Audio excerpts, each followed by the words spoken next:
Hi viewers, welcome to our channel. మనం recent గా చూసుకుంటే మొన్ననే ఎల్ఐసి ఒక కొత్త పథకాన్ని ప్రారంభించడం జరిగింది. ఆ పథకం పేరే ఎల్ఐసి బీమా సఖీ యోజన. ఈ యొక్క పథకాన్ని నరేంద్ర మోడీ గారు ఎల్ఐసి తో కలిసి ప్రవేశపెట్టడం జరిగింది. స్కీమ్ యొక్క ముఖ్య ఉద్దేశం ఏంటంటే వెనుకబడి పోతున్న గ్రామాలలో ఉన్నటువంటి మహిళలకు ఆర్థిక సహాయం అందించాలనే దృక్పథంతోని ఈ యొక్క స్కీమ్ ని అయితే ప్రవేశపెట్టడం జరిగింది. ముఖ్యంగా మరి ఈ యొక్క స్కీమ్ ఎవరెవరికి ఎక్కువగా ఉపయోగపడుతుందంటే ఈ గ్రామీణ మహిళలకు ఈ యొక్క స్కీమ్ అనేది చాలా బాగా ఉపయోగపడుతుంది.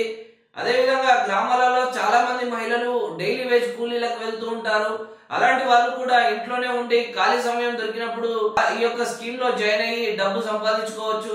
అదే విధంగా కొంతమంది చిన్న చితక వ్యాపారాలను చేస్తూ ఉంటారు, కూరగాయలు అమ్ముకోవడం లాంటివి.